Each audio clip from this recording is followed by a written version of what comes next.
بعدك أقرب لي من خيالي وعلى بالي نرجع سوا. بعدك عم تخطر على بالي وبعده معذبني الهوى. وبعدك أقرب لي من خيالي وعلى بالي نرجع سوا. ما عم بتفكر فيي ولا عم تشتاق علي. ما عم بتفكر فيي ولا عم تشتاق علي. تعبانة دمعة عيني وما عم لاقي لها دوا. تعبانة دمعة عيني وما عم لاقي لها دوا.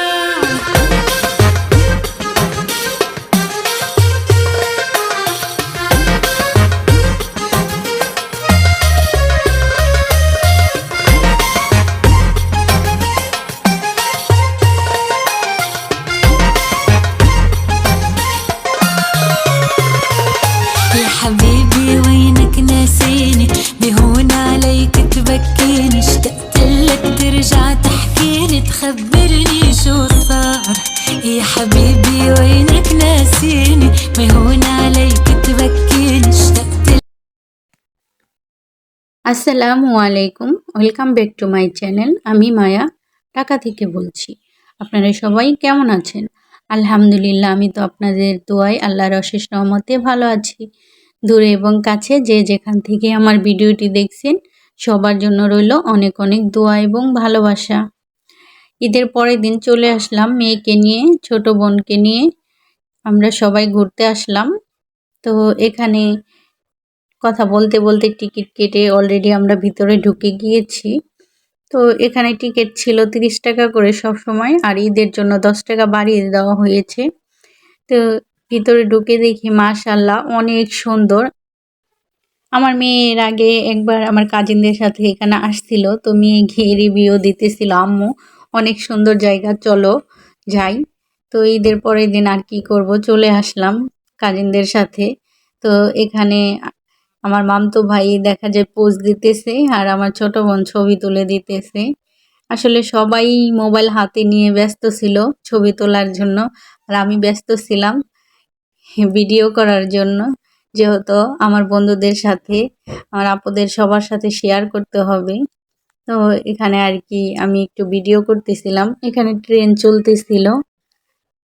মাশাআল্লাহ, আসলে ভিতরে দেখার মতো অনেক সুন্দর জায়গা, শুধু বাচ্চাদের জন্য না বড়দের জন্য। বড়রাও এখানে আসলে অনেক এনজয় করতেছে, তো ভালোই লাগতেছিল। মাশাআল্লাহ, অনেক সুন্দর জায়গা। বাচ্চাদের নিয়ে এরকম একটা জায়গায় এসে সময় দিলে আসলে ওদেরও ভালো লাগে, আমাদেরও ভালো লাগে। এখানে আমার ছোট বোনের আর আমার মামতো ভাইয়ের পিক তোলাই শেষ হচ্ছে না, ওরা পিক তুলতেই আছে। মনে হয় 1000টা পিক তুলে নিয়েছে। আর এরকম একটা জায়গায় আসলে কার না ভালো লাগে পিক তুলতে। আমার ভিডিওটি এখনো যারা দেখতেছেন প্লিজ একটি লাইক দিয়ে দিবেন, সাবস্ক্রাইব করবেন। অলরেডি এই কাজটি করে থাকলে অসংখ্য ধন্যবাদ।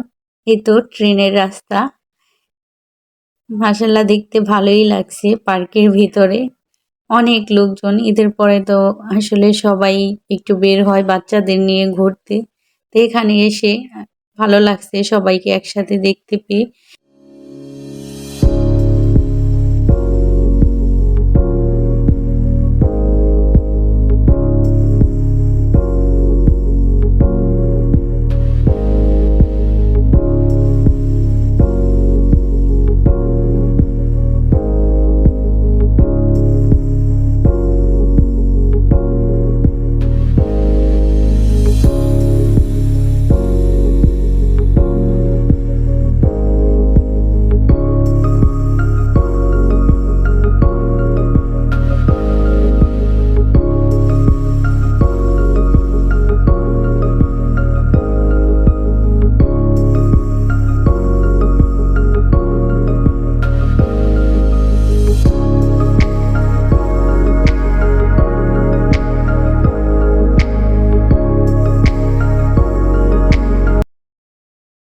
ঘুরতে ঘুরতে আছরের আজান দিয়ে দিয়েছে, তো এখানে দেখলাম নামাজের জায়গা আছে।